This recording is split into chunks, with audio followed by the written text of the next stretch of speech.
Welcome to the dead of the NBA offseason.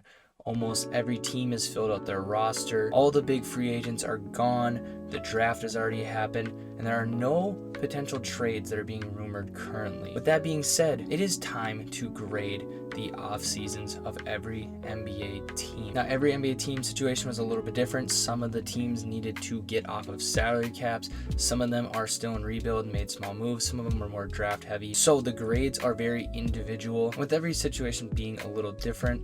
Certain teams' grades can't be compared one-to-one with other teams because, like I said, every situation is different. I think there are some outright winners and some outright losers of this offseason, which we'll get to at the end of the video, but I want to start with all of the teams in the middle of the pack that had pretty solid offseason. I want to start off with my C pluses, that being the Lakers. Had a pretty good free agency, scooping up guys like DeAndre and Marcus Smart.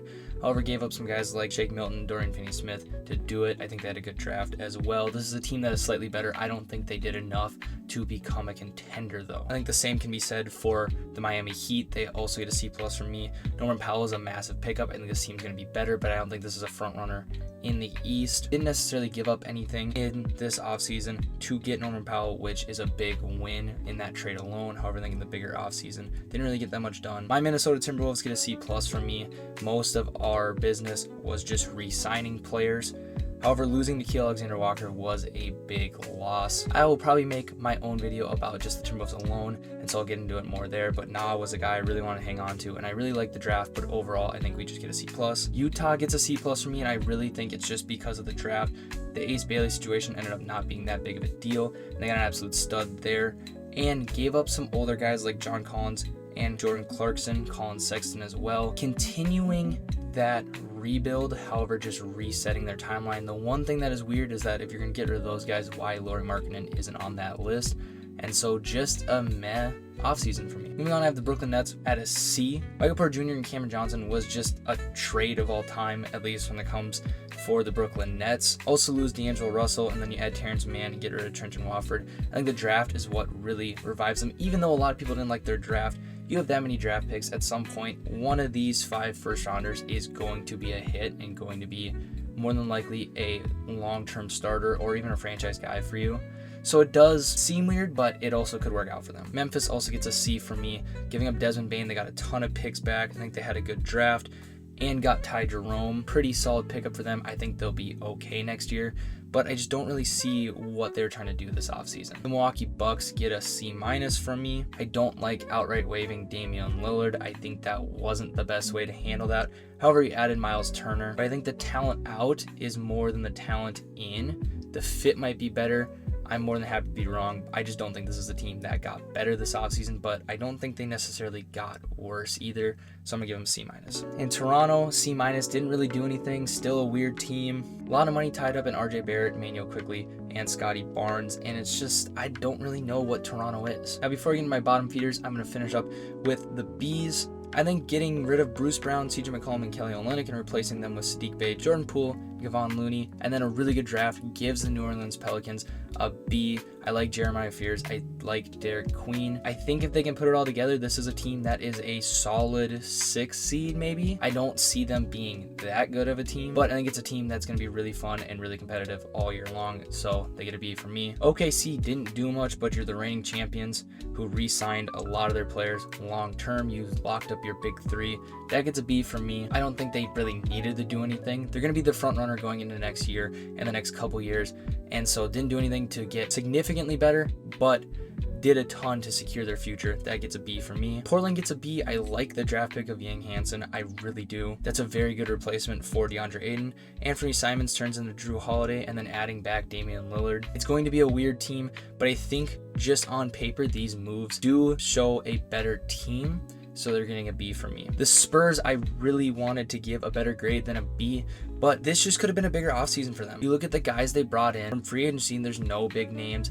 Chris Paul is really the only name that left, but he is in the last leg of his NBA career. It just seems like they're cycling their back of their core type of players to get younger guys. I think Dylan Harper is going to be a very interesting fit. The fit with Stephon Castle is going to be really interesting, but if they can make it work, I think they have their backcourt of the future alongside De'Aaron Fox. And then obviously you have Wemby, but I think they just could have done more. I still think it's a good offseason, so they're going to get a B from me, but I really wanted that to be an A offseason. Now, Boston really needs context. They were deep in the second apron. Jason Tatum tore his Achilles, so he is done for the year. They needed to shed salary, so getting rid of Drew Holiday and Kristaps Porzingis does make sense. The team got worse, so I'm giving them a B-, but they got out of all of that tax implications that come with the second apron, and it should still be a good team. You got Anthony Simons back, and Luka Garza and Josh Minot are two very solid pickups, and Georges Niang can be a solid rotation guy. I really do like what the Cavs did. You're the reigning Eastern Conference regular season champs, and you go get a better backup point guard. In the grand scheme of things, you give up Ty Jerome, but you add Lonzo Ball. You give up Isaac Coro, which I don't necessarily like when your replacement for him is Larry Nance Jr. And then I like Tyrese Proctor as another guard that you got in the draft. I think it's a very underrated offseason. I think even I'm underrating them at a B-. But these teams that are at the top, there's not a whole lot they can do to have these massive A+ off seasons outside of just run it back. I think these are good changes that they made, and they should still be one of the best teams in the East, so they'll get a B- from me. I'm going to flip to the other side of that Lonzo Ball trade, to the Chicago Bulls. That was literally the only move that they made the whole offseason outside of the draft, and I just don't think this is a team that needs to be sitting there doing nothing. This is a team that is a play-in team year over year. I don't understand the logic there. D+, and I think I'm being really nice with that. I think the draft is really what saves them there. They got two solid players. Detroit did a lot, and it doesn't really seem like they did anything to get better. This is kind of a critical year with Cade Cunningham. You really want to start to define what your team's going to be around Cade Cunningham and make a winner around that. And I don't know if these moves necessarily will achieve that. So they're getting D+ from me. That leaves my bottom three, so we'll go back to the top to my B+, starting with Philadelphia. BJ Edgecombe is really what's carrying this grade. I think that they didn't necessarily get rid of any players that mattered, especially in their playoff rotation. You look at the guys that they lost and who's giving you valuable minutes in important games. So really, it's just the draft. I think they got two very solid players in BJ Edgecombe and Johnny Broome. Houston gets a B+.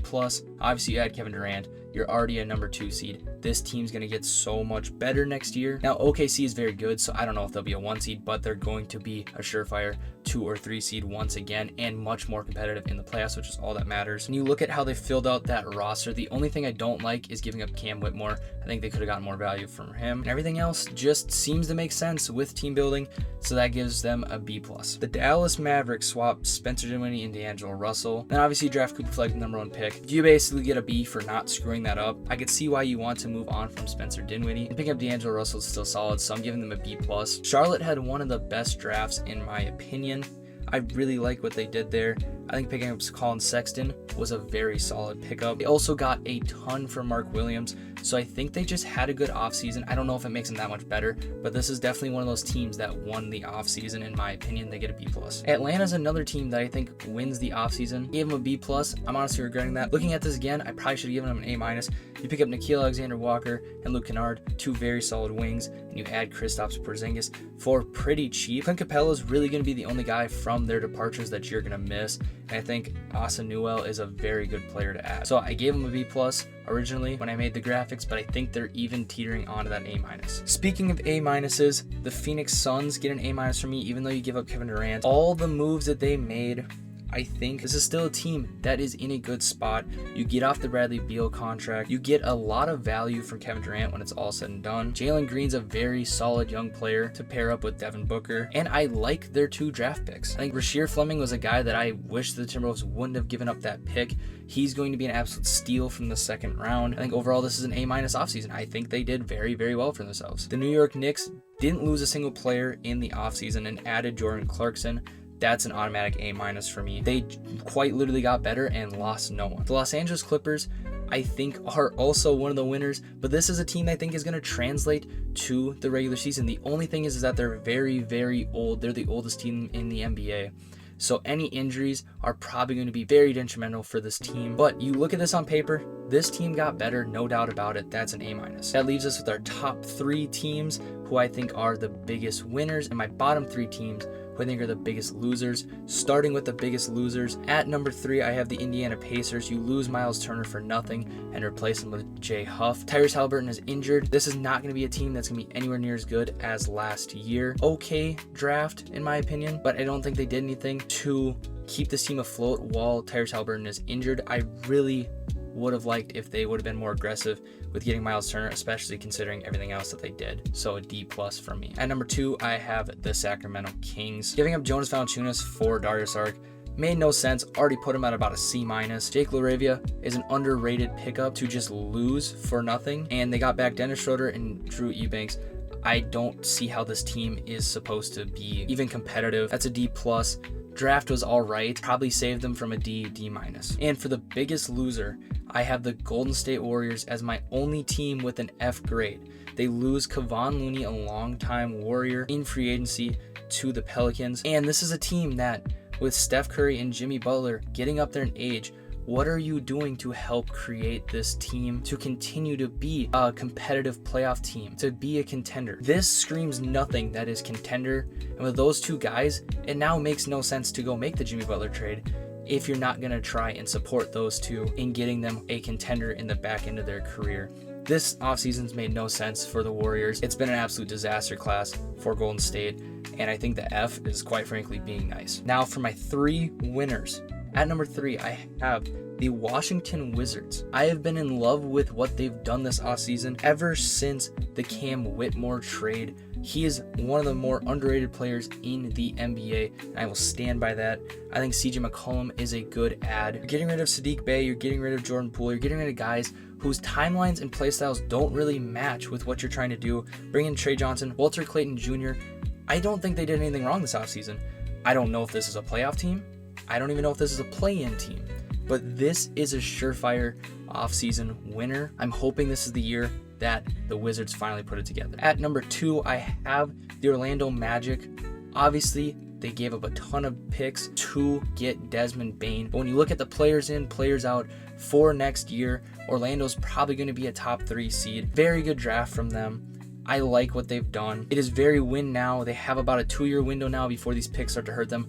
But just looking at everything on paper, very good offseason from them. This is going to be a team that translate into winning games in the winter. A for me. I think the biggest offseason winner is the Denver Nuggets. I think they have returned to being a contender, and we could potentially see them in the conference finals, if not in the NBA finals. Jonas Valanciunas is a solid pickup. Obviously, we have some contract issues as he wants to leave. I believe those have been settled, but to give up Dario Saric for Jonas Valanciunas, a clear upgrade, is awesome. Michael Porter Jr. and Cam Johnson, swapping those two, it was time for a new face there at your starting wing. Cam Johnson's going to come in, and he's going to be a very solid fit alongside Jamal Murray and Nikola Jokic. Bring back Bruce Brown, who was there for your last championship run, and you bring in Tim Hardaway Jr., a proven vet who can shoot.